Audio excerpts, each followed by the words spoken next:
You wake up every morning, go to work, grind for hours, and still, you're broke, and the worst part, you think it's because you're not working hard enough. You think if you just hustled a little more, saved a little better, maybe picked up a side job, things would change, but they won't. Because the problem was never your work ethic. Your brain was literally programmed to reject wealth before you could even speak. That's not a metaphor, that's neuroscience. Before age 7, your subconscious mind absorbed every single thing your parents said about money, every fight about bills, every whispered worry at the kitchen table. And those messages became your operating system, programmed for poverty. Right now, as you're watching this, there are beliefs running in the background of your mind that are actively pushing money away from you. You didn't choose them. You don't even know most of them exist. But in the next 14 minutes, I'm going to expose every single one. And once you see them, you can never unsee them. The question is, are you brave enough to look? The poverty code. Let's start with something that might sting. Your financial situation right now is not an accident. It's a program running exactly as designed. Between birth and age 7, your brain operated almost exclusively in theta brainwave state. That's the same state hypnotherapists used to reprogram people. You were quite literally in a hypnotic trance for 7 straight years.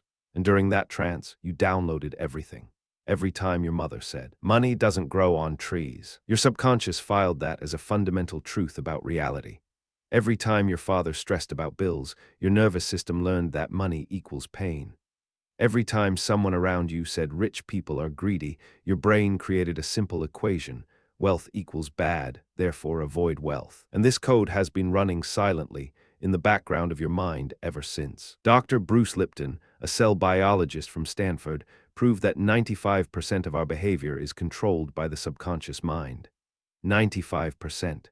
That means your conscious desire to be wealthy is fighting against a subconscious program that was installed decades ago. And the subconscious always wins. A child absorbs programming that controls their financial future. But here's what makes this even more disturbing. Invisible chains. You've probably heard of the elephant rope experiment. A baby elephant is tied with a thin rope to a small stake. It pulls and struggles but can't break free. Eventually, it stops trying. Years later, that same elephant, now massive and powerful enough to uproot trees, stays tied to that same thin rope. It doesn't even try anymore. You are that elephant, and money is your thin rope. The chains holding you back from wealth aren't real. They're mental constructs installed so early that you mistake them for reality. Think about your honest gut reaction when you see a luxury car. Do you feel excitement and possibility? Or do you feel judgment, resentment, or the thought that it's wasteful? Your reaction reveals everything. That reaction wasn't something you chose. It was programmed. A study published in the Journal of Neuroscience found that our financial decisions are primarily driven by emotional circuits in the brain, not rational ones. You think you're making logical choices about money. You're not. You're executing emotional programs. If this invisible chain just became a little more visible to you, hit like and subscribe to reprogram more of your money blocks. The next one might be the one that's cost you the most. Because speaking of invisible programs, there's one that affects literally everything you earn. Your money thermostat. Your home has a thermostat. If you set it to 70 degrees, the system works constantly to maintain that temperature. Too hot, it cools down. Too cold, it heats up. It always returns to the set point. Your mind has a financial thermostat, and it works exactly the same way. Exactly. T. Harv Eker, in his research on millionaire psychology, discovered that every person has a financial set point, an internal limit of how much money they believe they deserve. When you earn below that point, you hustle harder. But here's the terrifying part. When you earn above it, you unconsciously sabotage yourself to get back down. Have you ever gotten a bonus or a raise and then mysteriously had an unexpected expense wipe it out? That wasn't bad luck. That was your thermostat correcting itself. Your subconscious doesn't care about your goals. It cares about consistency. If your internal set point says you're a $40,000 a year person, it will move heaven and earth to keep you there. You'll overspend, miss opportunities, make poor investments, all without conscious awareness. The only way to permanently change the temperature of the room is to reset the thermostat. And resetting that thermostat requires something most people never do. Which brings us to the language that's keeping you poor. Toxic money talk. Listen to how most people talk about money. I can't afford that. Money is the root of all evil. Rich people are selfish. I'm just not good with money. That's too expensive for someone like me. Can't afford it. Every single one of those phrases is a command to your subconscious. and your subconscious obeys every command without question. Dr. Shadhelm-Stetter, who spent decades studying self-talk, found that the average person has over 60,000 thoughts per day, and 80% of them are negative. When it comes to money, those negative thoughts act as direct instructions. Saying "I can't afford" that isn't a statement of fact. It's a program that tells your brain to stop looking for ways to afford it. Your reticular activating system, the filter in your brain that determines what you notice, literally adjusts based on your self-talk. Tell yourself you can't afford things, and your brain will make sure you never can. The wealthy speak differently. They don't say "I can't afford it." They ask, "How can I afford it?" That single shift from statement to question activates completely different neural pathways. Your words program your brain, and your brain creates your financial reality. But toxic language is just the surface. Underneath it lies something far more dangerous: the guilt virus. There's a virus in your mind that you probably don't even know is there. It activates every time you get close to making more money. It whispers things like, "Who do you think you are? You don't deserve this. What will people think?" Guilt. Money guilt is perhaps the most destructive financial program ever installed in the human mind, and it comes from a deeply misquoted piece of text. The actual verse says the love of money is the root of all evil. But what got programmed into millions of people was simply money is evil. And if money is evil, then wanting money makes you evil. Desiring wealth makes you a bad person. Being rich means you took from someone else. This guilt program makes you unconsciously reject every opportunity for wealth. Think about it. Have you ever felt uncomfortable discussing your salary? Have you ever downplayed a financial success so others wouldn't feel bad? Have you ever felt a strange anxiety when your bank account was actually growing? Guilt kills wealth. That anxiety, that discomfort, that's the guilt virus activating. It's your subconscious saying this isn't safe. Push the money away, return to what's familiar. Psychologist Dr. Brad Klontz calls these money scripts unconscious beliefs about money that drive financial behavior. And the guilt script is running in nearly everyone who grew up in a middle-class or lower-income household.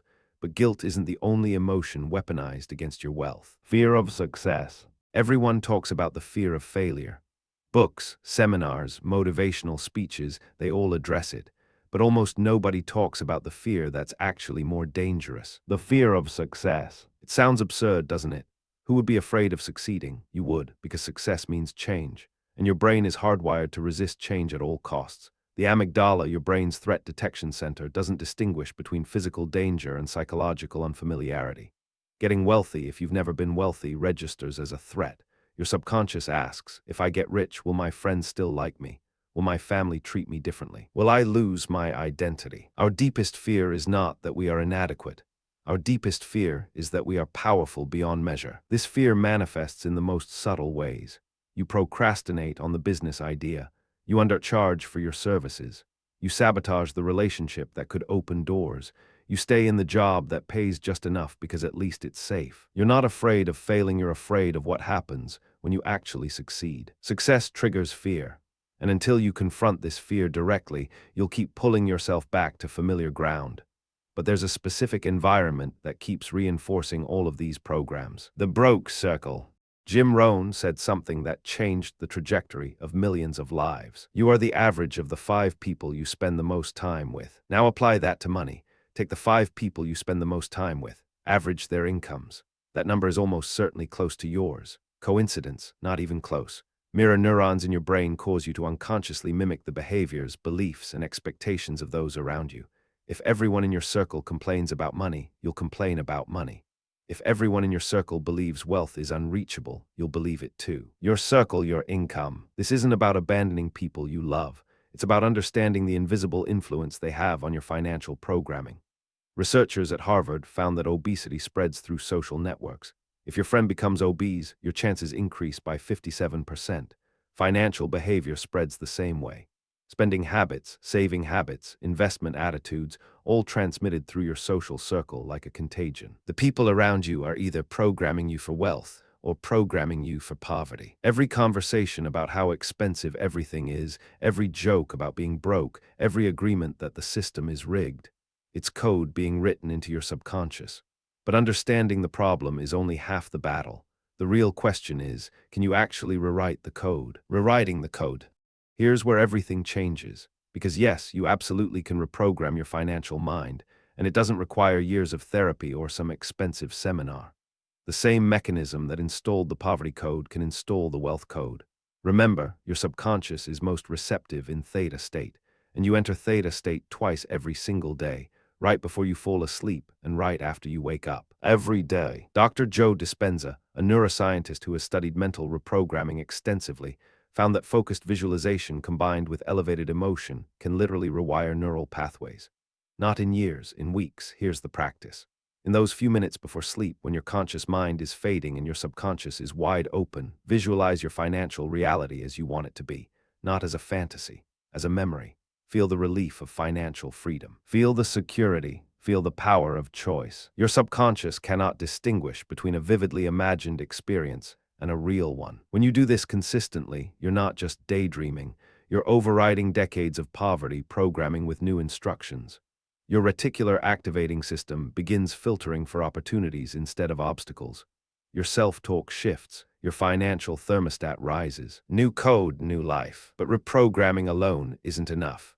There's one more piece most people miss entirely: the identity shift. You can reprogram your thoughts, you can change your self-talk, you can visualize wealth every night before bed, but none of it will stick unless you change one fundamental thing: your identity. Who you believe you are determines what you believe you deserve. As long as you identify as someone who struggles with money, you'll always return to struggling with money.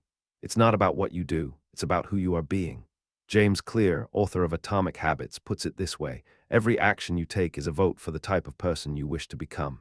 If you skip the investment opportunity, you're voting for the identity of someone who doesn't invest.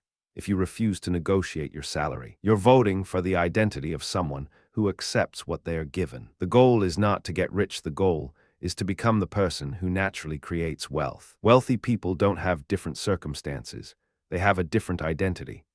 They see themselves as creators of value, as deserving of abundance, as capable of generating income from multiple sources. 1. Change your story from "I'm bad with money" to "I'm learning to master money." 2. Make one financial decision daily that your future wealthy self would make. 3. Study one wealthy person's mindset each week. Small identity shifts compound over time. And compounding, as Einstein reportedly said, is the most powerful force in the universe. But there's a final truth about all of this that ties everything together. The final truth. Here's what nobody in the self-help industry wants to tell you: knowing all of this means nothing if you don't act on it. You can understand the poverty code intellectually and still be completely controlled by it. Because understanding happens in the conscious mind, but the program runs in the subconscious. Awareness without action is just entertainment. The gap between knowing and doing is where most people live their entire financial lives. They read the books, they watch the videos, they nod along and say that makes so much sense. And then they go right back to the same patterns, the same conversations, the same financial thermostat. Knowledge must become action, and action must become identity. The program that's been running your financial life didn't install itself overnight, and it won't uninstall overnight either. But it starts with a decision. Not a wish, not a hope. A decision. A decision that from this moment forward, you refuse to let code written by a 7-year-old version of yourself determine the financial destiny of the adult you've become. Decide today, change forever. That's not motivation, that's mathematics. New inputs create new outputs. New programming creates new results. The only variable is whether you actually press enter. Everything you've heard in the last 14 minutes comes down to this. You were never lazy. You were never incapable. You were never destined to struggle. You were programmed. Programmed by parents who were themselves programmed. By a society that profits from your financial ignorance. By an education system that teaches you to work for money, but never teaches money to work for you. Until you make the unconscious conscious, it will direct your life, and you will call it fate. But today, something shifted. You saw the code, you saw the thermostat, you saw the guilt, the fear, the invisible chains, and once you see them, you can never unsee them. That's not a weakness, that's your greatest power. Because the same mind that was programmed for poverty can be reprogrammed for abundance. The same neural pathways that kept you broke can be rewired for wealth. The same identity that held you back can be rebuilt from the ground up. Reprogram your mind now. If you made it this far, comment code deleted if you're ready to uninstall the poverty program once and for all. Your mind is either programmed for wealth or poverty.